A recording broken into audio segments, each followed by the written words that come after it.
All right, it is the final roster update of the regular season, and boy, did they go out with a bang. There will be one more after the postseason.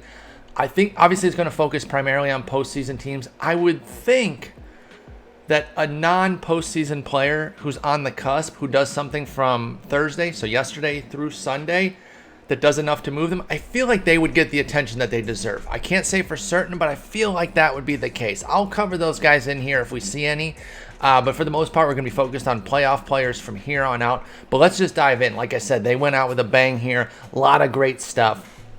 We see the two studs of the league move up again. Garrett Cole really has gotten himself back on track. He's quietly just going off. Really, the only thing is the home runs, which doesn't even affect us for Diamond Dynasty, which is great. And Bieber moves up to 91. I kind of thought he could go to 92 and be that second guy right behind Jacob deGrom, but instead he's tied with Garrett Cole, and that's fair too, because if you really focus on more of the composite of the last 2 years than just this season, then obviously Cole has every bit of a claim to the number 2 spot in terms of the number 2 pitcher in baseball.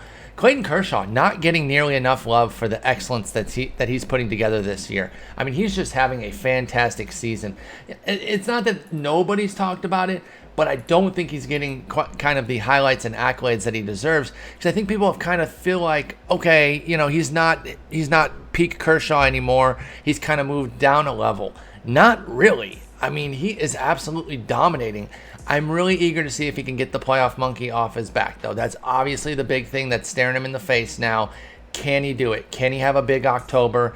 It probably won't wash away everything, but, I mean, if he goes off, and let's say he has, what do you get, 5-6 starts in a play? I mean, it really depends on how many games they play and everything. But let's say he has like 5 big playoff starts, and 4 of them are just amazing where he shoves, and then the other one's like decent. Just no implosions, and they win the World Series. I think that'll go a long way to turning his legacy back around as far as the playoffs go. His overall legacy is still top scale. If you discount him to any real degree because of the playoffs, I think you're missing the boat. You can knock him a little as far as like if you're comparing him to other guys who have a similar regular season history and a better postseason, then you give the edge to that guy. I get that. But as far as trying to take him down and say like, oh, he's not that good because all he did was play great in the regular season, that's still incredible. He's still one of the best pitchers ever and the best pitcher of his generation.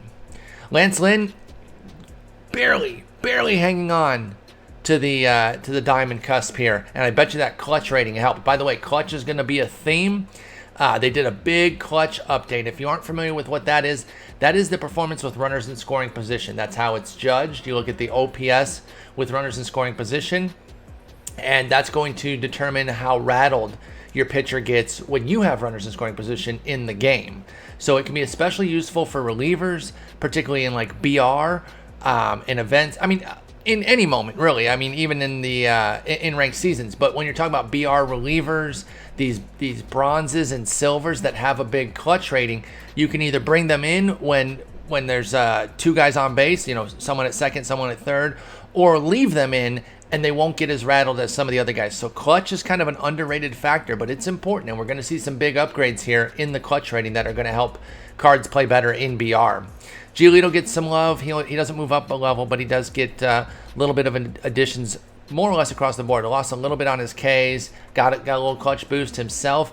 Corbin Burns, this is a bittersweet one. Like, I'm glad he went to 84. It is deserved, but he left his start yesterday injured, and it didn't look good. I actually haven't followed up today to see what the latest is on that. I'm going to go ahead and do that on the fly here, if you'll bear with me. Let me take a look as Char crawls all over me. Cool. Thanks for that, Charlotte. Left oblique strain on the 10-day IL. That's bad.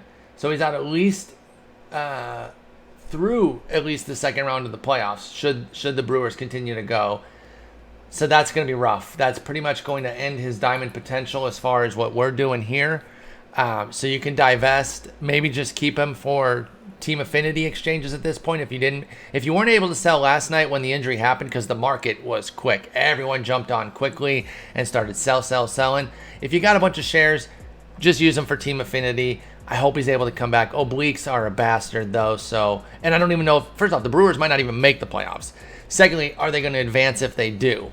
He was a big part of what they were going to be able to do if they made it. So that's a huge freaking bummer. Speaking of clutch, we get a little bit of clutch here with Blake Snell. Now, clutch is not a big overall mover. That's why you can see such a big move there of 12 points, and it doesn't boost him up at all. But it continues to add on. We're close. We're close. A couple good starts out of Snell in the playoffs, and we'll get the diamond. So just hold your shares. Now, all of a sudden, Zach Plesac is a diamond candidate. Could he be destined for diamond? A big playoff will certainly get him there, particularly if he's striking guys out left and right. You see he has a 9.3 rate. Last year, he wasn't anywhere near that. That's why he's still at a 66. But if he has a few playoff starts, depending on how far Cleveland can go, and he's striking out, upwards of 9-10 per 9, I think he's going to get there. So keep your Plesac shares and maybe start collecting some more at this point. Dylan Bundy's had a couple rough starts to cap off his season, unfortunately. Still an overall excellent season, to be sure. Just a little blip there at the end. So he's not going to get diamond, but he's had an excellent year. He moved from bronze to gold. He literally skipped silver. He went literally from bronze to gold. An unprecedented move. Just kind of one of the many unprecedented moves we've seen this year in a season that is also unprecedented on its own right, because it's been 2 months dealing with a pandemic and all that craziness. Max Fried goes up 2 points. He gets a big clutch boost. Now, he tweaked his ankle. I don't believe it's expected to be a big issue that's going to keep him out of the playoffs. Obviously, if Atlanta's going to go anywhere in the playoffs, they're going to need him. They have a great bullpen, which is going to help cover some of their woes in the rotation right now, because they're just not healthy. So they're going to be relying on Fried and then 2 rookies, Ian Anderson and Kyle Wright. So that's a little tough. But Fried is good to go, should be ready for game 1 in the playoffs.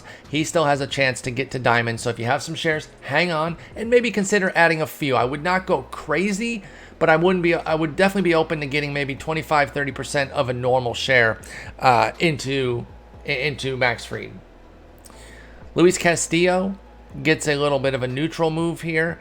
There's some pretty big upgrades there, and he still only got neutched. So that tells me that he's a good bit away from 85, that even if they make the playoffs, I'm not sure he's going to get there unless they go deep and he just doesn't walk anybody and fires himself up for a big BB9 upgrade. Other than that, I don't really see it. Kyle Hendricks gets another couple points. He just continues to dominate. I don't see 3 points for him, so I would not put him on the destined for diamond trail, I should say.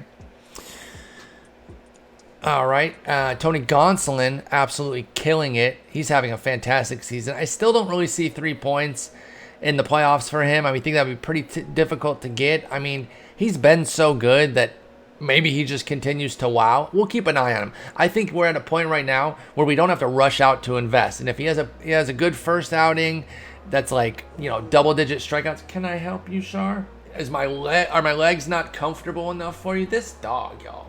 This dog. Unbelievable. Anyway, I don't think Gonzalen's really somebody that you have to invest in right now. You can maybe take a look at him as the playoffs evolve, but 3 points is going to be difficult to get. Marco Gonzalez caps off a fantastic season with another couple points for him. Seattle's putting something together out there with their rotation. They had Justice Sheffield pitch well. Justin Dunn showed some flashes. Kikuchi is really, he's kind of hit and miss. One outing, he looks awesome. The next outing, you don't understand what's going on. So it's kind of up and down with him. But the stuff is interesting. So there's some good things going on. They got George Kirby coming up. Logan Gilbert. Seattle's doing some things. Cookie Carrasco gets a little boost up to 81. Andrew Heaney goes to gold, our first gold of the day. This was a big one here. I was really keyed in on him. I didn't have a lot of great gold candidates this week. In fact, a lot of the ones that I had, I wasn't 100% sure on. Usually every week I have 4 or 5 gold candidates that I'm like, these are locked down. You can bet on these. Although a lot of times those lockdown ones, the market's already in on. There weren't many like that this week. So Heaney was somebody that I felt pretty good about. He was near the top of my list, but even with him, I was still like, what if they drop down the K rate? They did, but thankfully they didn't drop it down to a degree that really hurt us. Kevin Gausman was one that I was pretty keen on too. In fact, I had him over Heaney in confidence level. I just thought with the way his hit and strikeout rates have gone this year, that he had to get the big boost. So even though it was 3 points, he was a point further away than Heaney. I still liked him even more because of just how well he's pitched. He's been fantastic. So big ups to Gausman. He really started to turn things around last year with Cincinnati, although it was in the bullpen. So then when San Francisco signed him and they said that they were going to move him back to the rotation, I was a little bit nervous. I was like, I don't know. Is he going to be able to have success? But their home park is a place where I'll always take a chance on a pitcher. However, it's kind of, we're all over the map this year. However, their park played a little bit more hitter-friendly this year than we've ever seen it. So that didn't even necessarily help him that much. It's still better than Cincinnati or Baltimore, though, which are the two previous homes. That he also played in Atlanta. But Baltimore was his main home where he was a home run a home run machine, and then Cincinnati and Atlanta kind of bounce between those two. So he goes out to San Francisco, having a great year. Big ups to him. He gets gold. Framber Valdez gets to a 79. He's on the cusp. Definitely someone to keep a very close eye on in the playoffs. He's quietly been great, and he's going to be a big piece for Houston if they're going to do anything in the playoffs. Jose Barrios is also going to be instrumental for his ball club in the playoffs, meaning if he performs well, he's going to get to gold. So these two are both hold for gold candidates. Drew Smyly only moves from RP to SP to get to silver there. I actually feel like he deserved a little bit of an upgrade. So I was right, but for the wrong reasons. I had him going silver, but I actually thought he was going to get an upgrade, not just because he was going to move positions. But hey, we'll take it. Silver, and if you invested, you got the upgrade. Dallas Keuchel continues to pitch remarkably well, but as I've mentioned before, I thought 77, 78 was his cap, and you can see here, pretty substantial upgrade with the clutch. Even the Homer 9 doesn't really move the overall, though, because it doesn't play for Diamond Dynasty, so that looks big, but it's really nothing. And then a little bit more hit 9. There's just not a lot else to do here. So it's great that he got the clutch upgrade. Unless he becomes a strikeout guy in the playoffs out of nowhere, I don't really see the gold because he's still 2 points away. If he was 1 point away, you could maybe convince me that walking nobody for the playoffs would get him there, but I don't really see it. We can assess as the playoffs go. I'm open to changing as new information comes in, but as it stands right now, I'm not investing in Caico for gold. McCullers, like Framber, so it's going to be McCullers, Framber, and Greinke, not necessarily in that order, but those are going to be their three big dogs for the playoffs, and they're going to need their rotation to be big for them. And McCullers has playoff success. He knows the pressure of the playoffs. He should be able to stand up to it. I actually think he is an interesting potential gold candidate because there's still some wiggle room in the hit and K9 if he really dominates. I'm probably not getting a ton of shares right now. I'd be more apt to kind of see where he goes in that first start. Now, obviously, if he goes out and dominates, the price will go up. I think I'm willing to wait that out, though. I don't know what his price is right now. I wish I could look at it by hitting triangle, but you can't do that from this screen. To know whether or not I'm really interested in investing right now, probably not, though. If you really believe in him, you can put a few aside, but I wouldn't go crazy just yet. J Happ has quietly been awesome for the Yankees down the stretch, and I don't know if he's going to be in the rotation, but he's going to at least be in the bullpen, and he could be a nice piece for them.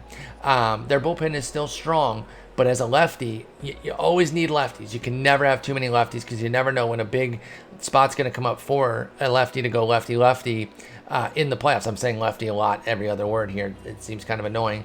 But J Happ pitching remarkably well right now, and will definitely be somebody that the Yankees will be happy to have in the playoffs. Unless he implodes, and then they'll be upset. Hey, I'm always willing to take my L's, y'all. I got this wrong. Now, I thought he might be able to get an upgrade just by being reliever because of how well he's performed, but I was concerned that he was not going to move back to SP because I had this theory that the reason he was moved in the first place was because when the A's added Mike Minor, they could only have 5 major league starters. My idea was that the live series roster kind of works similar to a franchise roster on the back end where they have a major league and then minor league teams. And so you can only put 5 SPs in the major league setup. And so I thought that's why Bassett got kicked out because he never relieved. There was really no reason for him to ever go to RP. If anybody should have, it should have been Mike Minor, who actually relieved his first outing with Oakland. So I was worried that they couldn't have 6 starters on the major league team. Turns out I was wrong, and I'm happy to be wrong because I've been investing in Bassett since he got moved, hoping that he would go back to silver, which he has. And by the way, he is a fringe upgrade candidate. Now, I don't think there's gold potential because his strikeout rate is fine, but it's not special. And it would really take some special outings in the playoffs to get 4 points. So I don't really see that. But he could go up to like a 78, 79, which, would raise his price. But I don't think you need to invest. If you've been investing with us for the last couple weeks, you've got those. Those are going to be good for a team affinity exchange. And that's why I was investing. Not to make stubs, but to save stubs in affinity. Patrick Corbin's nightmare season continues. Zach Efron gets another little boost. He's been pitching very well. Victor Gonzalez has been fantastic. He does lose the stamina from being an SP, even though he's not starting, so I'm not entirely sure why. Did he get like a opener start or something? Let me check this real quick. Just got to see for myself. Because why is he a starter? No.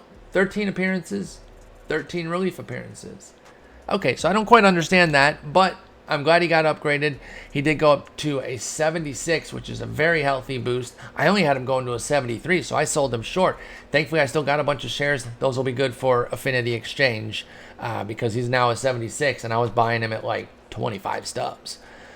And sneaked him? Well, as an SP, I don't know. As an RP, yes, but as an SP, I don't know about sneaked him BR pickup because 35 stamina for SPs are already... Their stamina's already kind of wonky, where they throw like 6 pitches and they're tired. So with 35 stamina, in the middle of his first pitch, the Victor Gonzalez's tired might pop up before it even reaches the catcher. Just the idea of pitching. Brady Singer goes silver. Quietly nice season there. KC didn't get a lot of run this year because, well, they're KC. Sorry, KC fans, it's just true. But Brady Singer, Chris Bubich, Danny Duffy even pitched pretty well. But the 2 rookies pitched remarkably well. And they had some bullpen guys really go off, like Josh Stelmont. Scott Barlow's not a rookie, but he pitched well. They had some good things. Trevor Rosenthal was pitching remarkably well for them. They were able to flip him. So some good stuff happened in KC, even though otherwise on the field it wasn't a great year. But they moved the needle forward as far as development.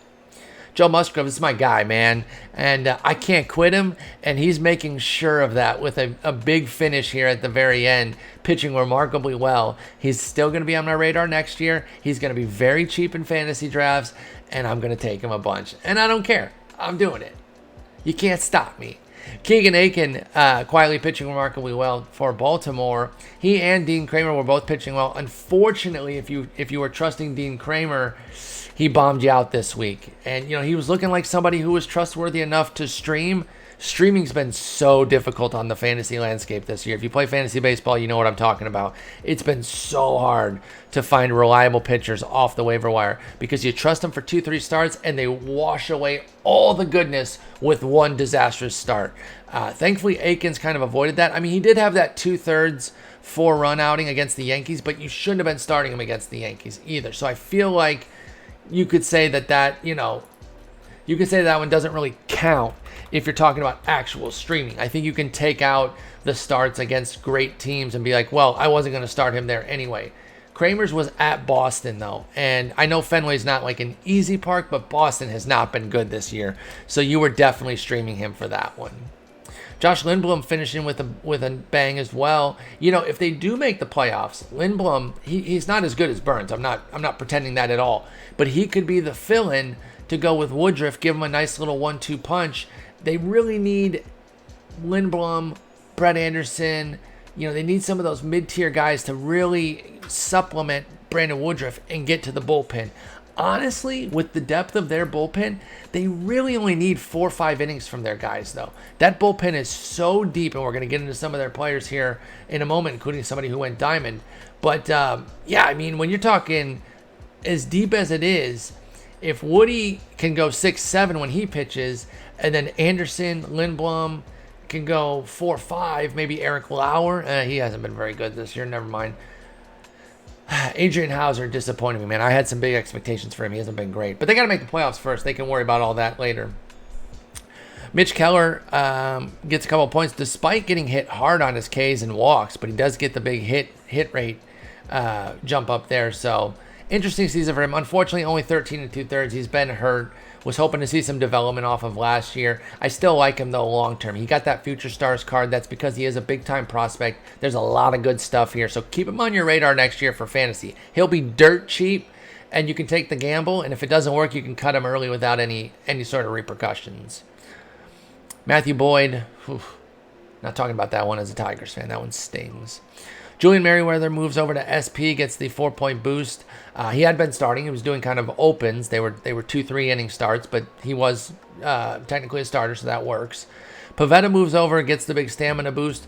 Yo, I don't think I'm buying back. I used to like Pivetta. You know what? There was a time when the fantasy community, a big group of us were like big Pivetta backers going into last year, and then he totally tanked. And I think most of us have jumped off, but there might be some getting suckered back in with this big flourish here at the end. Not me, I'm out. I got to see more. I got to see more than 10 1/3, and I think he goes this weekend, and even another like 6-7 innings wouldn't be enough. I can't do it. I can't do it. I fell for that last year. Tanner Houck gets healthy upgrades. You see the Arsenal upgrades here too with the control, velocity, and break going up. He also got a big tops now. So Tanner Houck really making his impact late for Boston. One of the lone bright spots of development that they've had this year because it's been a brutal year for Boston. Rick Porcello gets a point. Cool. Kyle Cody quietly pitching well. I actually talked about him on my podcast yesterday as a potential streamer. I was unaware of how well he was pitching until we looked him up, and I was like, dang, okay. Do your thing, Kyle Cody, you 2 first name having son of a gun. Dean Kramer gets a clutch upgrade, and that's all. As you can see, his numbers don't look as good. He was doing so well. But 7 runs in 2 innings moved his ERA from 169, which was really nice, to 482. Of course, when you have 4 starts, one disaster can completely screw everything up. JT Brubaker, this was a big one for me. I was big on getting him. I was getting him at single digits for most of the week. Then once I put out my stuff, he started to go up into double digits, but I was still getting him at 17, 18 stubs. Ended up getting a whole bunch. So for him to move all the way up to 70, I had him going to 70. I actually nailed it. Woo! I had forgotten. I wasn't sure if I went high 60s or 70.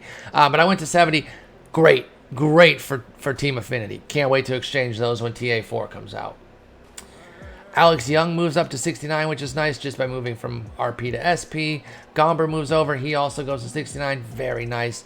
Another position change and a little stamina boost. Position. Yo, Vladimir Gutierrez. You got to go look at his live series card. It'll scare the shit out of you. He's not to be trifled with. Do not mess with Vladimir Gutierrez. He will cut you. Kyle Wright gets a little clutch boost. Good for him. Like I said, he's actually closing with a flourish. He's pitching pretty well the last few starts. We'll see if he does well again this weekend. Like I said, they're actually going to have to rely on him in the playoffs. That's a little bit nerve-wracking if you're an Atlanta fan. They just have not been able to keep their starting pitching healthy. But he was a big-time prospect. So, I mean, he's in the majors. So I'm saying was because I think he's actually used his prospect status. I don't think he qualifies as a prospect anymore if he were to go back down to the minors. Let me see real quick. Oh, still intact, actually. Because he only has 57 innings. How many innings do you need? No, he's going to lose it. Oh, it means for this year he was. So next year he will no longer be a rookie. It has to be the case. Chris Mazza, position change, and position change. Oh, wait. Any new guys? Justin Dillon, RJ Allen is... I believe he's a Longhorn, by the way. Hook 'em horns. Patrick Murphy and Reed Schaller. All right, moving over to RP. Let's take a look at the new ones first. Garrett Crochet. Now... Listen, y'all, I know we were really, really, really hoping that Tops Now Garrett Crochet was going to come. That would have been dope. Lefty throwing 100 to 102. Oh, that would have been so sick. They went a different route with it. They gave Tanner Houck. Not that there was like only one spot for a young guy, but it feels like Tanner Houck kind of took the up-and-comer spot on this week's Tops Now. I know I would have preferred Garrett Crochet. I know a bunch of people in my chat would have. Maybe they'll go back to it next week. I don't know. It doesn't always have to be the week of on the tops now. They can dip back a week sometimes. So maybe they'll hear our cries and go back and get Garrett Crochet. Rory, Luis, if you're watching this, what do you say?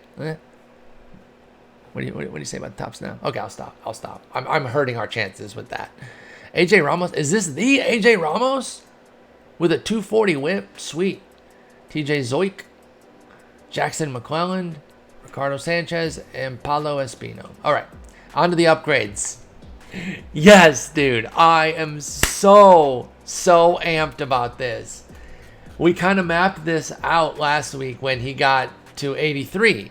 When he gets, when a guy goes gold, I don't try to perfect where he's going to go within gold. I just usually put most of them at 80. Sometimes I put them like at 81, depending. But for the most part, I'm just trying to show you guys that they're going to go gold. I did actually put Devin Williams at 81 last week, but he went 83. So then once he went 83, we're like, well, he could feasibly go diamond. What would we really need? I think we would need like 4 to 5 innings of brilliant work with a boatload of Ks. Can he do it? Can he get some multi-inning outings, or is he going to need like 4 outings of 1 inning apiece? Turns out he only needed 2 outings of 2 innings each, 0 hits, 1 walk, 9 strikeouts. And that's why I put him diamond on my list this week. As aggressive as it is and as crazy as this season's been, we've never seen anything like this from common to diamond. This is a totally unprecedented thing. First off, the weekly updates have been done before, but never to this level of aggressiveness as far as like really taking a short sample and applying it to the card, both for positive and for negative, which I think is the right way to do it. You can't just move everybody up. You have to move the guys down when they go into like a week or 10-day tailspin. They have to be bouncing. We've seen guys go from diamond back to gold and gold back to silver too, plenty. So Devin Williams gets up to diamond, and now our next focus is on finest. Could he be one of the finest relievers and get like a 98, 99? Oh my God. However, before that, because that's a ways down the road. That's like November. My next case, my next cause celeb, if you will, is to get SDS to change one of the gold tier cards in BR, or one of the lower ones, but I'll give up one of the golds. Ideally, it would be like a common or a bronze to make the team even better. But move it to an 85 to 87 diamond. And shouts to Scuffy, who's been on this for a while. But now I'm losing Devin Williams. I already lost Luke Voigt. These are 2 of my guys this year. So now he's got me fully on the case with him. And we both got the ear at SDS, so we can both go there and just kind of independently come at it from different angles and say, hey, what do you say? They're always open to doing different things at the end of the year with BR. I feel like they would be open to this. Because right now, if you notice, there are no low diamonds.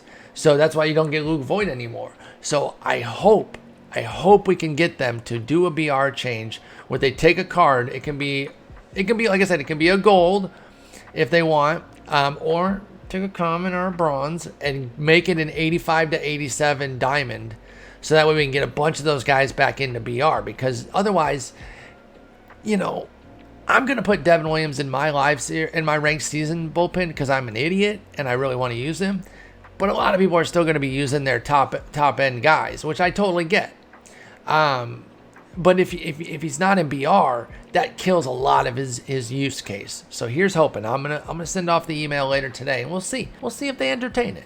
They're really good about listening. They don't do everything I say or anything like that, but they're always open to listening. They care about community feedback.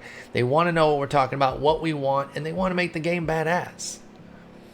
Chris Martin is now on the Destined for Diamond track, moving up to 84. If he has a big playoff, and I mentioned it earlier talking about Atlanta's rotation, they're compromised. Fried's the only guy that you can really trust. I know Ian Anderson's been great, but he's still a rookie. How's he going to be when the playoffs come? Now, this is going to be a weird playoff, right? Because there's not really going to be any fans except for maybe at the end. I don't even know if that's confirmed.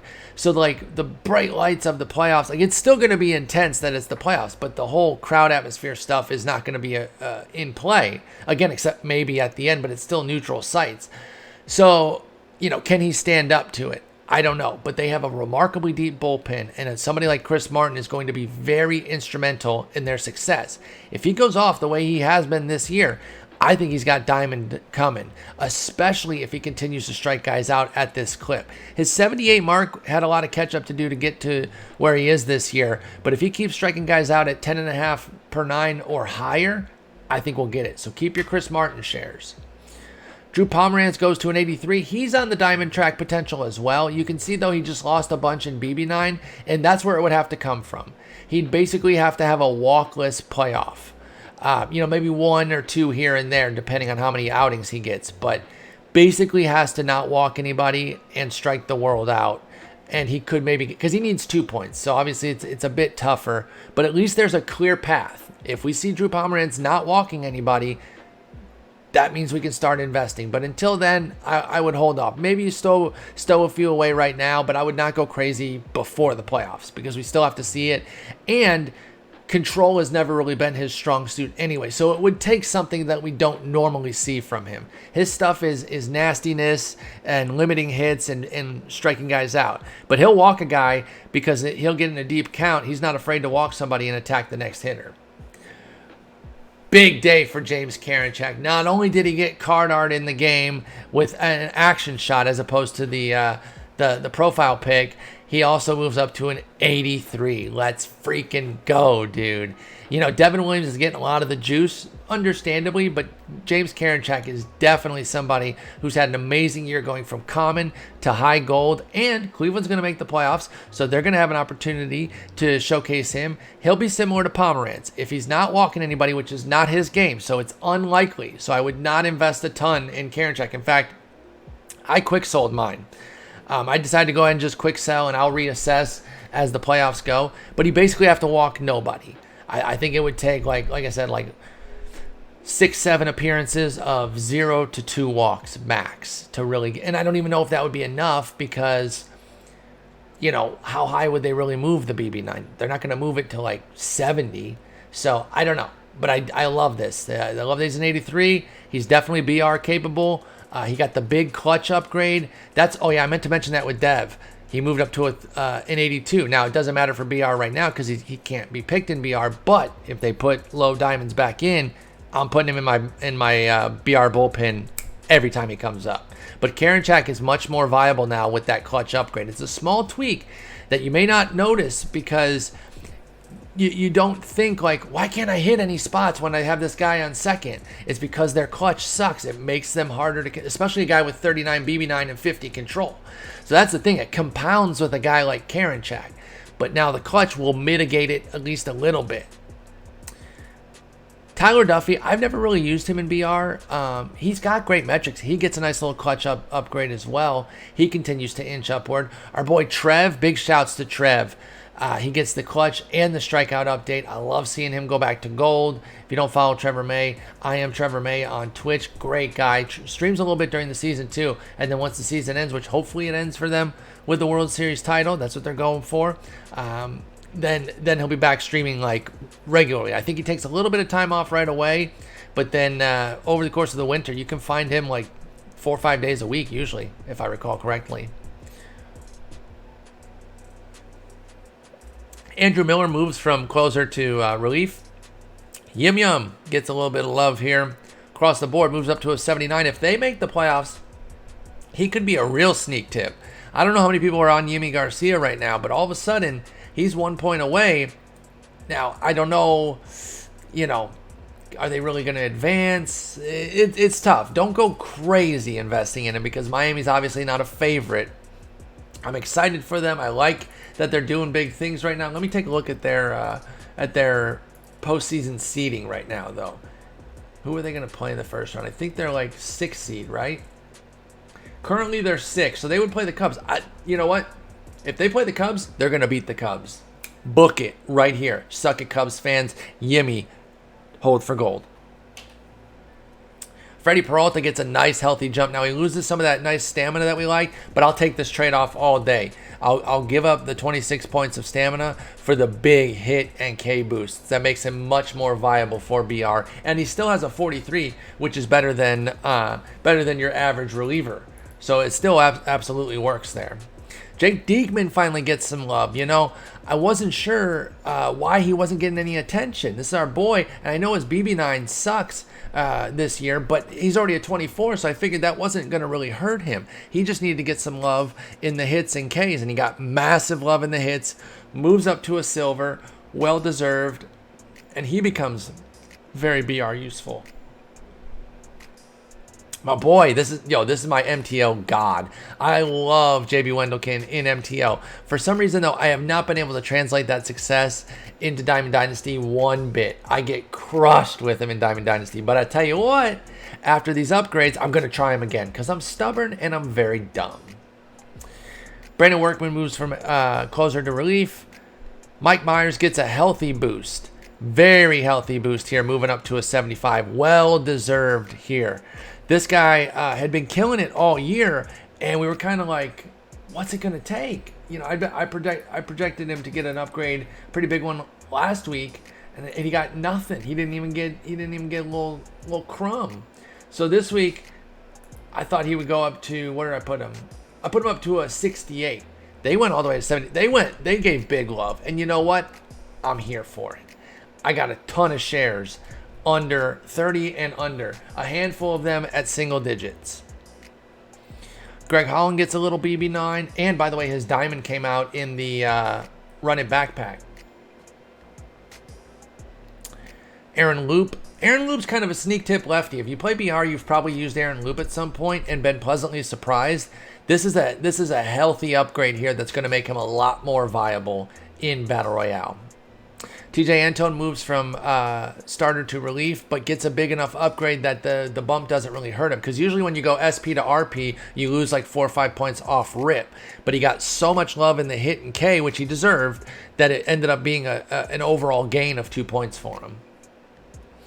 Will Harris, rough season. I thought this was going to be a great acquisition for them. The ERA doesn't look that bad, but that's why ERA can be deceiving for relievers. What I look first at the whip when it comes to a reliever. I want to know how many base runners they're putting on, because 165 whip is horrific. Cody Howard, this was another one of those guys that I was hoping would get some love with his pitches too, because he's kind of one of these new up and comers like Matt Foster, like Garrett Crochet, like Karen Chak, Stomont, Devin Williams. He's in that class. He hasn't quite pitched to that same degree. Like his strikeout per 9 is good at 9.3. It's not quite up there, but he's one of those guys that is going to be a sneak tip guy who's going to make some noise in the playoffs, and you're going to be like, who's this guy? And then all of a sudden he's going to be, the bridge to getting it to the back end of their bullpen here. So I'm glad he got some love. I had him going up to high 60s. I don't think I had him going up to a 72. So I'm glad that I was too low. Yeah, I had him going up to 68. So I'm glad I sold him short because I got a bunch of shares. Kyle Zimmer goes up. I'm loving this, by the way. This is a low-key, kind of off-the-radar season here for the guy in the Guy Fawkes mask. But Kyle Zimmer has dealt with injuries like crazy, dating back to his time at University of San Francisco. But to see him finally having some success, it's only been 23 innings, but I'm really happy for him because he's battled, dude. He's been through surgeries. He's been through TJ, maybe 2 TJs. I don't remember, but he's been through a shit ton. So to see him getting some love, he got the double. He got the double up in clutch, by the way, up to 45. And I tell you what, for a bronze, that's BR viable right now. I'm just saying. I like to tell you guys who to use in BR. That's like once we get into the bronze relievers, like that's their main use is BR. But I like to play a lot of BR, and if you can find some bronzes that you can trust this year, they're more important than ever because you need the almost all of your entire 12 pitchers to get through a 12-0. Unless you're just a god hitter, which I am not, and you get like the way the gods do it is they get a bunch of quit outs, and that saves their pitching, so they really only need their top 4 or 5. But scrubs like myself who have to grind out every win and probably play like 4 extra innings games, I need everyone in the bullpen to come through. So to find guys who can be those bronze gods and get me an inning here and there can be clutch. Still haven't got my 12-0 either. I've got a couple 12-1s and that's it. Johan Ramirez has quietly come out of nowhere and been good for Seattle. Like I said, they've got a few good things going this year. Look at that big boost there in clutch and K9. Now, the BB9 is rough, and I don't like to use guys who have that low of a BB9. That's actually why I'm a little bit afraid of Diegman in Battle Royale this year. But everything else checks out very nicely here for Yohan Ramirez. Alex Reyes, speaking of guys who've dealt with massive injuries, having solid seasons, I'm happy to see Alex Reyes doing pretty well too. AJ Minter gets a little bit of love. He's a nice little lefty that you can use in Battle Royale. Chafin moves from closer to relief. I didn't know he was under the CP before this, but there he is. Chasen Shreve gets some love. He's another lefty. Lefties galore here. Tyler Matsik, another guy who's dealt with injuries. This dude was like almost out of baseball type of deal. So for him to battle back is almost even more impressive than the other guys. Maybe not Zimmer. Zimmer was pretty close to being out of baseball too with his health. But Alex Reyes has always still been grinding and with St. Louis. But I think Matsik's been on a few different organizations since Colorado. So for him to battle back and be a key piece for Atlanta has been nice to see. Brusdar Graterol moves to RP from starter. But like TJ Antone, gets enough love elsewhere that it ends up not being a downgrade for him. He ends up being a 2-point upgrade. Now, his K9, this is another one of those. This reminds me of the Dustin May thing. When you see Brusdar Graterol, and if you've used his future stars, you're like, he's so nasty. How does he not have a billion strikeouts? It's because devastating sinkers / two-seamer, they're kind of the same. You can kind of have both, and it can be labeled as one pitch. But the bottom line is a pitch that moves like that down and a little bit arm side run, it's not a big strikeout pitch. It's not a big swing and miss pitch. It's a ground ball. It's a pop-up type of pitch. It's not something that generates a ton of strikeouts. So that's why we're not seeing a ton from Brusdar Graterol or Dustin May for that matter. But down at 5.1, that's a little bit too low. Of course, it's only been 21 innings. I still really like him long-term to be a strikeout guy. But right now, he's just kind of getting his footing in the majors, and the results are there. So, hey, if I'm Brusdar Graterol, I don't give a crap about strikeouts if I'm putting up a 2.95 ERA and a .94 WHIP. I just care about keeping my spot in the majors. Jason Adam quietly having a strong season. I believe he was a prospect for Kansas City a few years ago. Not like a major prospect. Like he was like top 10 in their org, but not quite top 100, if I'm recalling the right player here. Trevor Cahill, been around forever, just keeps grinding. Keeps doing it too. He moves from reliever to from starter to reliever, but doesn't take the stamina downgrade. So if you like to have that one guy in your bullpen, I like to do this for BR. Have that one reliever who has a big stamina just in case things go sideways for a game. This guy, John Curtis, like Mike Myers, was somebody that I was very big on the last couple of weeks. He got nothing last week, and I was like, what? How's he going to get nothing? He went out and did even more damage and ends up getting a big healthy boost up to a 70. Good on him. Got a ton of him. Can't wait to Affinity exchange those. Pierce Johnson, former Cubs prospect, quietly doing some damage in the Padres bullpen. Good for him. Adbert Alzolay moves from SP to RP. Also doesn't take the stamina hit. Does have a rough BB9, so be careful. But everything else looks good, and that big stamina. You can go multiple innings with him. James Hoyt, he's solid.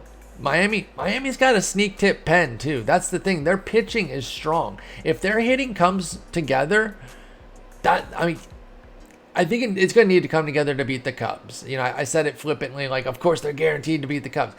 It's a bold call. I understand that. They're definitely not the favorites.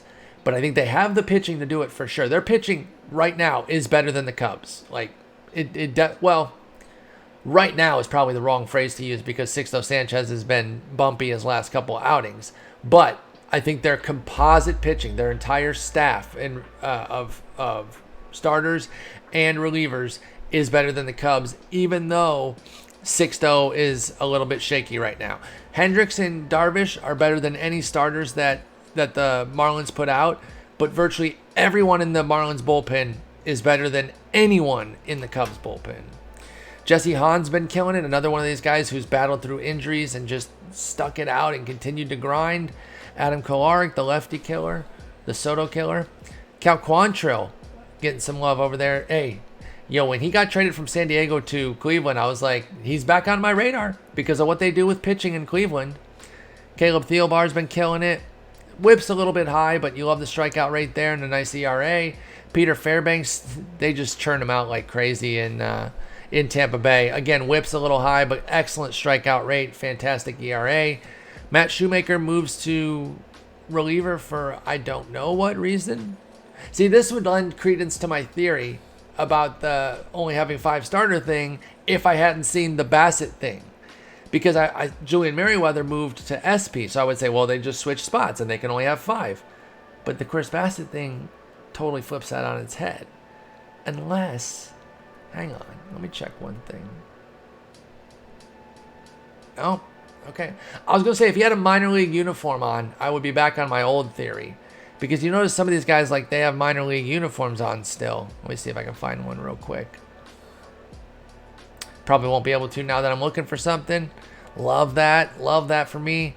Can't find one now. Sick life. Cool existence. You know what? It doesn't matter, but I'm so stubborn I want to find it. But anyway, I'm wrong. I'm wrong. I eat it. I'm wrong. Where was I? Jordan Weems. He moves up to a 67. Yo, that's a nice little boost there for Jordan Weems. Good on you, buddy. Miguel Castro gets some love. He's got nasty stuff. I'm surprised that he could never really put it together in Baltimore. Looks like he's doing some things for the Mets, but the 150 whip tells me to still be scared. Paul Fry, little lefty action out of the Orioles bullpen. Genesis Cabrera getting some big love. Yarlin Garcia. Riley Smith. Nobody here to really see. Andre Scrub. I mean, great name. That's such a tough name to not be good, though. Thankfully, he has a 119 whip. Like, if he had, a 119 ERA. If he had, a 10 ERA, that'd be tough to have that name. You'd be like, come on, dude. I know my last name is. Shut the hell up. Joey Rodriguez, this is another one of those ones that I kind of kept putting on the upgrade list. Like, what are we doing? What are we doing? He finally gets his love. Kirli Maya and Noli Paredes. Mike Kickham should be SP. He's been starting, so I'm not really sure why he moved here. I don't understand some of those, but shrug. Eric Yardley has given them another decent reliever out of the bullpen, by the way. Again, if the Brewers make it, it's going to be bullpen is going to be the only way that they're going to succeed, or the main way that they're going to succeed. No new closers. Nick Anderson goes diamond. As I mentioned earlier, I missed this one. I own it. I missed it. I did not have him on my radar to get the 3 points. In fact, he got 5 points. So it's a huge miss. I eat it. And I'm sorry I didn't put y'all on him. I definitely should have had that because he was investable all the way up until this morning. He spiked to 4K this morning. But before that, you definitely could have gotten in. So if you got in on your own, well done. Sorry I didn't put y'all on him. I absolutely should have. And I own that I missed it. Some clutch love for Hendricks. Going to make him better in BR. Gallegos moves into the closer's role. Trevor Rosenthal gets the big boost. And I bet you that clutch helped move him all the way up to an 83 too. Because he got the big love on the hit 9. A little dash of K9. And then the big clutch jump there. 21 points. Should help move the needle. Like I said, clutch doesn't adjust overall that much, but when you get a big boost like a 21 point, I think that helps a bit there. So he goes to gold. That was one of my bigger golds. It was probably Gausman, Karinchak, Heaney, Rosenthal were probably my top 4, with Molly, Tucker, McGee, and Walsh being my more uncertain ones. It would probably be how I ranked it. I did not see this either. I did not have Raisel Iglesias going back. This one completely blindsided me. So good on Raisel solidifying himself. By the way, the Reds bullpen has quietly gotten back on track. Remember, at the beginning of the year, they were a disaster. And if they had just maybe not blown a couple of those games early, maybe they wouldn't be fighting tooth and nail to get in the playoffs. They'd have a little bit of a cushion.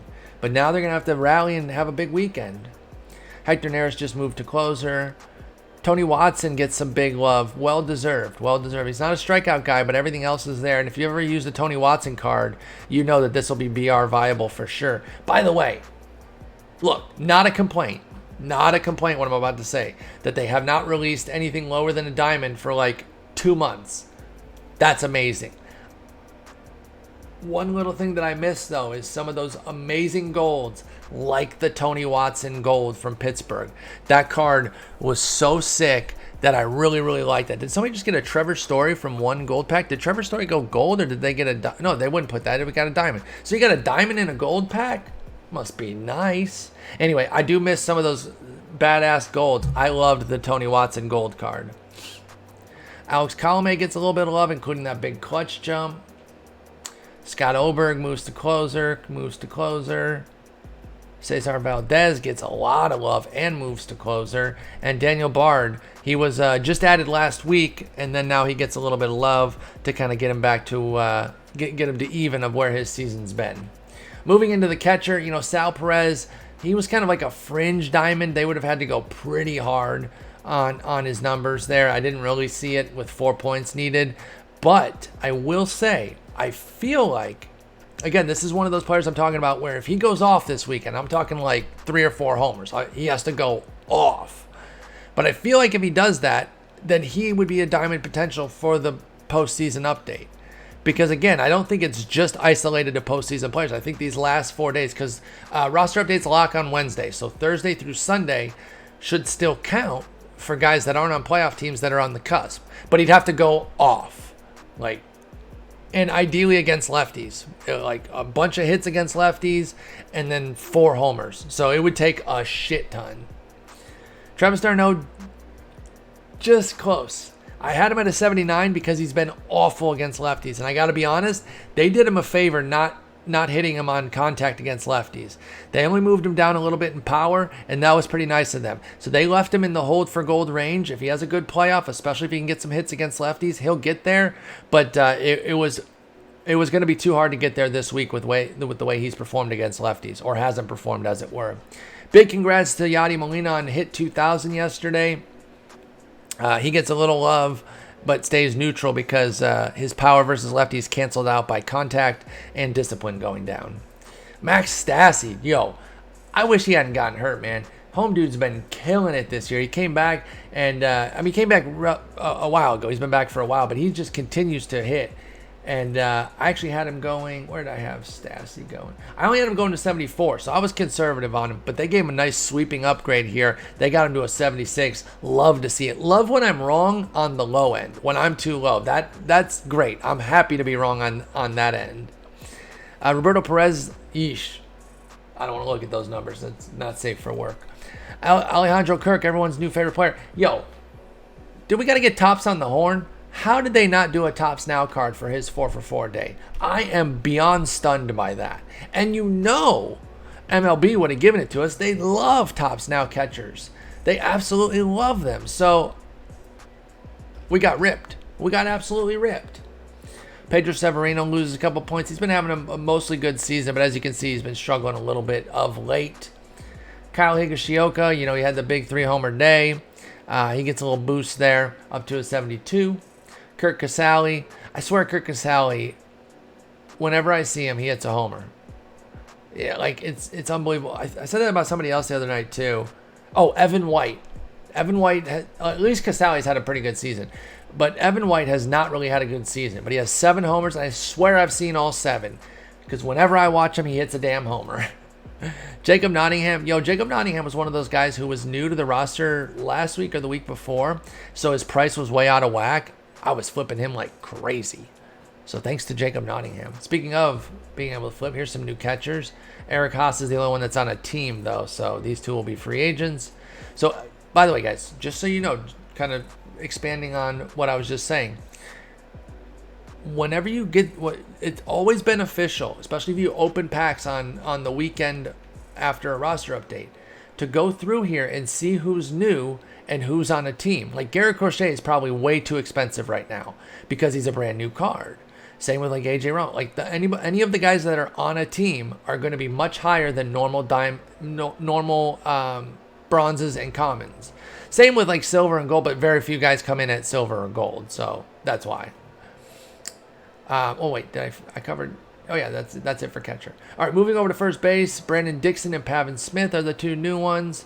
And then Freef God moves up another point. He's been killing it, although he hasn't really been doing anything against lefties. In fact, that's why he won't get the Lightning this month. If you're looking at composite numbers, you might see him as a Lightning candidate, but it really wouldn't be a good card. He'd be insane against righties and then unusably bad against lefties. Jose Abreu just continues to dominate. He's very much in the home MVP mix with Jose Ramirez. Yuli Gurriel drops down to silver as he deserves. Jared Walsh did come in at silver last week, 75, and continues to hammer the ball. I put him at gold, and I knew it was fringe anyway. The reason I did it was because I knew he wasn't really a big investment opportunity because of how high his price was already from coming in just last week. So I didn't feel like I was going to be leading folks astray of like, hey, go get this card. He was already like pretty dang expensive. I just thought that there was a real chance that they could get it, but I figured it was kind of a no-risk thing to put on there since he really wasn't that investable. Plus, if you did invest in him, you can flip those cards right back and you'll get stubs. You just have to put in the sell orders. Like I've been flipping him like crazy. Garrett Cooper goes up to a silver. He's been killing it. Daniel Vogelbach gets nooched, but he has been doing pretty well with the Brewers. Nate Lowe gets nooched. That one surprised me. I thought Nate Lowe would actually go up a little bit. I don't know if I had him on the sheet. No, I had him on the sheet last week, but I thought there was a chance for him to get some more love this week, but he ends up getting nooched. I had him going 68 to 71 last week. He went up to 69, as you can see, and now he gets 69 again, which is nice. And that's it for first baseman. Second baseman, any newbies? Nope, no newbies. DJ LeMahieu gets another 2 points. Dude's been insane. Ozzy Albies gets 1 point. And now he's on the potential diamond track. Big playoff gets him there. Keep your shares if you've got them. Interesting, too, that he was able to still get the point despite losing so much on the contact versus lefty, the power versus lefty, and the vision and discipline. But he got those huge gains against righties. So his card's a lot more balanced, by the way, too, if you've ever wanted to use him in BR and stuff. Robinson Cano just quietly keeps raking. He did lose some contact against lefties, but everything else got some love except for the discipline. A little nooch there for Brandon Lau. Glaber goes up to 78. He needs a big playoff. It would take a pretty big playoff to get those extra 2 points, but he's at least on the radar. Gavin Lux moves down to a bronze. He's been brutal this year. Only 59 at-bats. Don't want to go too crazy over it, but he really has not panned out yet. And it's very early, so I'm not calling him a bust. Do not mistake my words there. This is not saying Gavin Lux is a bust. In fact, I'm going to definitively say that he's not. It's very, very early and way too early to use any language like that. He has all of 147 plate appearances in the major leagues. That is not nearly enough to have any sort of real thought on him yet. Just saying that I had some expectation for him this year. He hasn't been able to kind of get the ball rolling yet. Jonathan VR has been brutal for a while now. I remember when Miami traded him, we were kind of like, so are they packing it in? And then they got Starling Marte at the same time. It's like, oh. And then minutes after that, we heard that Isan Diaz was returning. So we're like, oh, okay, this all adds up then. This all makes sense. And frankly, it seems like they got out from under VR at the right moment because he had already been struggling with them. And I think he's been worse with Toronto, as you can see here, getting a downgrade. Now, unfortunately, Diaz has gotten hurt, gone on the 60-day IL, and he's done. But they do still have John Birdie, who's been above average. So speaking of, gets a little love here. He gets nooched, but he did get a big discipline jump and some contact versus left. So they really didn't need VR. He was surplus to what they were doing, especially because they also had Jazz Chisholm, who they called up. He struggled, but again, you don't know beforehand that he's going to struggle, so you have guys. That's why it made it easy to trade him. Garrett Hampson, I'm over him. Over him as a fantasy asset. If I draft him in any fantasy leagues next year, berate me. Berate me. No new third baseman. Machado continues to just go off. You know, I had some concerns about Machado coming into this year. I will freely own that and say that he has proved me dead ass wrong. If you looked at the numbers, though, I don't think I was unfounded. I stand by my process. If you looked at his career to date through last year, he had substantial numbers in Baltimore and then everywhere else. So on the road with Baltimore and then with the Dodgers and with the Padres was pretty modest. Like, it was still good, but it wasn't superstar, which is what he is supposed to be. And so I was like, I'm kind of laying off of him. Shortstop and third base are super deep in fantasy, which are the two positions he qualifies at. So I'm not diving in here.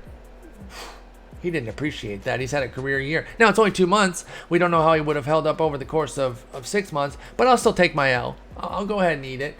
He's been fantastic and good. The game's better when he's awesome, and I'm happy to be wrong on something like that. Nolan Arenado has struggled, and now his season's over.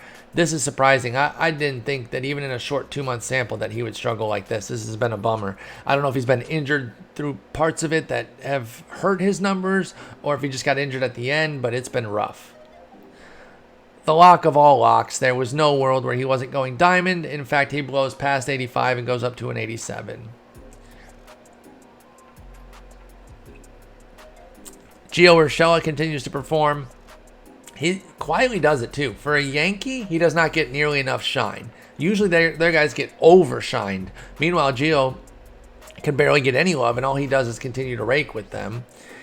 Anderson, this is kind of what I expected, y'all. I did not put him at gold on my list. I was really cautious. I loved that he was hitting for that power. And as you can see, he got a little versus righty power love, but he lost some versus lefties. He's right there, though. And either a big weekend, if he continues to do what he's been doing it with a big weekend, or the playoffs, or both. Because like they're not clinched for the playoffs, but they have a good chance to make it. And so then when he hits 4 or 5 homers against the Cubs after they dominate them in a sweep, it's going to be awesome. And then we're going to get Brian Anderson gold. So just hold your shares. Just sit tight. Alec Boehm goes to 75, well deserved. As Drubel ticking upward, I hadn't really been paying any attention to him, to be honest. Oof. This is good and bad. This is bad in that he drops down to silver and we lose some points here, but it's good in that he's going to be a bronze, so he's going to be even in more BR drafts, and I guarantee that these declines are not going to hurt him at all. He's still going to be an absolute monster in BR. So, yay for us who play BR. Cabrisi goes up to a 72. I had him going a little bit higher. I had him 74. It doesn't matter that much, but I was only investing in him for team affinity, so I'm a little bit bummed that I fell short there. But for the price that I paid, I'll take him going up to a 72. That works. Dahlbeck gets nooched. Taylor Ward moves up a healthy bit up to a 70. Good for him. I believe he still has catcher eligibility, so this isn't a bad bench card in BR if you have a remarkably slow catcher like a Yadi Molina or a Yasmani Grandal, because then you can comfortably pinch run for them, and then Taylor Ward can catch the third inning. You should only do that late in the game when you desperately need the run, but I always like to have that backup catcher. I don't force it. I won't take like a set catcher, but one of these guys that has a sneak tip catcher eligibility, I like to have them on the team. Elliot Soto and Keone Cavaco come in. Meanwhile, this was almost as locked as Ramirez. Pretty much as locked as Ramirez. He had one objective. Start hitting versus lefties and you'll get diamond.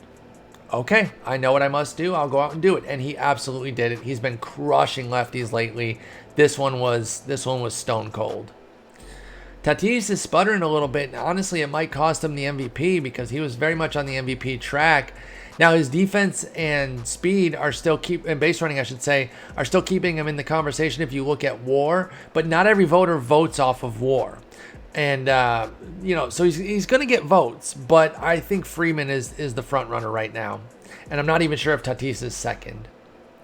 Iglesias just keeps raking. Like, I remember when he went to gold, it was kind of a sneak tip one that we had on the sheet. And it was like, oh, Jose Iglesias not really getting a lot of attention. Cool. He has not slowed down at all. He's just hitting everything. He's not a huge power guy, but he's dropping base hits in left and right. Carlos Correa is barely clutching onto his gold status. Jaden Segura. Now, this is one that I actually kind of noticed this morning. And I noticed it because I was reviewing some stuff that I'd done weeks ago for my fantasy article where I was recommending some guys to drop. And this was all the way back on July 31st. I recommended Segura, and I wanted to see how he had done since. And I looked, and I was like, oh, my God, he's actually been killing it. Then I was like, well, wait. How's he been doing very recently? And I saw how well he'd been doing. It was too late to invest in. Like, this was literally at noon Central Time. But I was like, damn, I missed that one. because as you can see, his composite numbers aren't that great, but he's been performing very well recently. So I understand why he got it, and I did miss on that one. Jorge Polanco goes down. He has not really been hitting. The Twins' offense has really been underwhelming this year. They're supposed to be excellent, and it has not been. Brandon Crawford, he's been crushing the ball lately. Nico goes down a couple points. Now, he's not, I'm going to say similar to Sano, not in that they both hit for the same kind of power. Like, he doesn't hit for the overwhelming power that Sano does. But similar to Sano, the downgrade won't hurt him. There's something about Nico Goodrum's swing that is just godly. He'll be fine. You can still use him in BR for sure. Marcell Ozuna just continues to dominate. Now, here we go. We finally got Lourdes Gurriel out to left field. Now, it didn't give him nearly as much love as we thought, and that's why we got to be careful using the offline roster for these things, because in the offline roster, it gave him like 3 or 4 points. Here, it only gave him 1, and so that's fine. But we just need to make sure that we are mindful that position changes are not going to be the end-all, be-all. But he finally goes out to left field. You can finally use him there in left, and he won't be in a secondary position because his defense kind of stinks. And so it wasn't the end of the world if you drafted him in BR and put him in left, but it was a secondary position, so it was making him a little bit worse on an already bad profile. So it was a little tough. But now he's finally in left field, and he moves up to 81. Kyle Tucker gets 3 points. I was close on him. I did end up putting him gold, but I knew it wasn't super confident. Like, you must invest, go get 1 million shares of him. That said, he will be going to the playoffs. There is an opportunity. What did us in is that he stopped hitting against lefties. He was doing a great job against lefties this year from the batting average standpoint. As you can see, minus 19 contact. That's what killed us, and that's what scared me off a little bit, was how much are they going to hit him versus lefties while giving him an upgrade versus righties. But we know what he needs to do. Either hit some homers against righties or get some base hits against lefties, and he should be able to get that 1 point. So I'm holding my shares. Worst case is I'll just exchange them for team affinity. I kind of knew this could happen, though. Ryan Braun goes up to a 77. Dude just hits. I mean, batting average and OBP are not great, but 500 slug. He's old. He still keeps grinding though. Dude can absolutely hit, and universal DH should probably keep him around for another couple of years.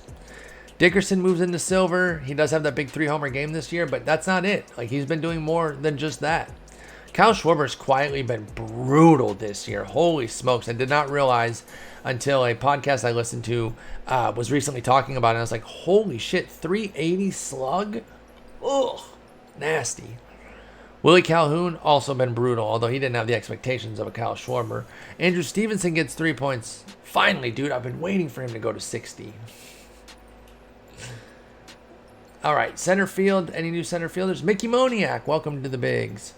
Acuna goes up to, he gets nooched because his contact goes down, but everything else has been great. He's still been having a great season. Byron Buxton goes diamond. Again, if I'm ranking them as far as locks, it felt like Ramirez, Seager, Buxton, but they all felt pretty strong. This is a weird week where I felt much better about my diamonds than I did my golds, because even Devin, I would, if I'm doing all 4, I would say it was Ramirez, Seager, Devin, Buxton, with little discrepancy. Like, Ramirez was so locked, it was unbelievable, and then Seager pretty much got there, and then the other 2 pretty much got into a pretty firm lock. Like, I felt great about all 4. I had shares of all 4. It's just weird. That's usually not the case. Usually I'm like, here's all these golds who are definitely going to go, and then here's some diamonds who might go. Other way around this week. Very wild. But hey, big ups to Buxton. Now you can get Buxton instead of getting Springered, or sprung as it were. Because now you can get AL center fielder and think that it's Trout, and then boom, it's Buxton. But Buxton is a god, and they gave him an amazing tops now, and I cannot wait to get it. Speaking of Springer, he's almost close to getting back into the sprung category, so you can get murked when you're pulling a diamond center fielder from the American League. But not quite. He goes to an 84. He'll need a big playoff to get back to diamond. It could happen. Lou Bob, remember when everyone was on him for diamond? LOL. Hap goes back down to silver. He's struggled. That's the problem with him. I love Hap. I'm still a big fan, but he is super volatile. And that's why I prefer him in a fantasy league like a Roto League, where you just care about the bottom line, as opposed to head-to-head, where his ups and downs. 1 week he's winning you the entire week. The next week he's just eating up the performance of like 3 other players because he's so bad. Chris Taylor puts himself in a little bit of hold for gold range. I wouldn't say it's like a lock or anything. He'd have to have a pretty outstanding playoff, but at 2 points away, that puts you in the mix. Pilar gets nooched. Robles goes down. His offense just really hasn't been there. Not much to say beyond that. Naquin and Mercado, both leave silver into bronze. And the outfield for the Cleveland Indians, man, this is like, what, a 4 or 5 year thing at this point where they don't have an outfield. For everything that they can do with pitching, they're the direct opposite in terms of cultivating outfielders. So they have to trade that pitching for outfield. Of course, they keep getting like guys who can't really play the outfield. I love Franmil Reyes, one of my absolute favorite players in the league.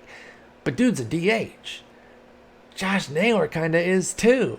They need to get Trent Grisham from San Diego if they trade with them next year. Get even Will Myers, who's not like an elite defender, but could at least play, like, get somebody who can actually play defense. Jeez. All right, I looked and that was Moniak. And then right field, no new players. Bellinger ticks back up a point. Kepdog gets nooched. Verdugo. We talked about how Boston doesn't really have much going well. Verdugo's been a big bright spot for them, so good on him. Cole Calhoun quietly smashing 14 homers. Only hitting 224, but hey, 337 OBP and a 506 slug. This is a great example of why batting average is overrated. It's great to have a big batting average, but it's not the end-all, be-all. People would look at his batting average and say, oh, Calhoun sucks this year. He's hitting 224. No, he freaking doesn't. 842 OPS with 14 homers is a hell of a season from Calhoun. Plus, he plays great defense and right. Slater moves up to a 78. He's been very good. Their Dickerson, Slater, Yaz outfield has been really sharp in San Francisco. They love their older guys. Brandon Nimmo gets the big boost and gets a Tops Now card. Big ups to somebody. I forget who it was in my chat. Maybe it was Meep. I know he's a big Mets fan, but somebody in my chat was on Nimmo yesterday and was asking me, can he go up to silver? And I was like, yes, you are absolutely right. There's a lot of potential here. And he blows right past silver, goes up to a 77. And then Piscotty moves down a couple points into a lower bronze tier because he has been struggling. So there it is, the final update of the regular season, y'all. It was a big one. A lot of great stuff. A lot of stuff to still be very much focused in on for the playoffs. It should be an awesome playoff. I will say, as far as those of us who invest in cards, the fact that the playoffs are expanded helps us, right? Because there's more players who could possibly get these upgrades. And so it's going to be exciting to keep an eye on. I will still be putting out videos and talking about it on my Twitch channel, twitch.tv/Spore. If you're watching this on YouTube, we'll still be going throughout the playoffs. And we're still going to be investing because there's going to be guys to get, and that way you can get still more stubs for the stretch run of the fall and winter, because they're still going to put out some bangers. We don't have Willie Mays. We don't have Ken Griffey Jr. We don't have 99 Chipsky. We don't have 99 Bob Gibson. We don't have 99 Albert Pujols. And that's just 5 bangers just off the dome. I could probably do another 15 if I sat here long enough. So there's still going to be plenty of great stuff to come out from MLB The Show, and you're going to want to have the stubs to get it in case you don't want to grind for everything, right? Especially if it's a big BR reward. Going 12-0 is hard. So if you have a big bankroll, then you don't necessarily have to go 12-0. At least that's how I do it. That's how I got Casey Mize. Hopefully I can go 12-0 at some point and give Billy Wagner, but man, BR's tough. Anyway, thank you guys so much for watching. Hit a like, hit a subscribe. Talk to y'all later. Peace.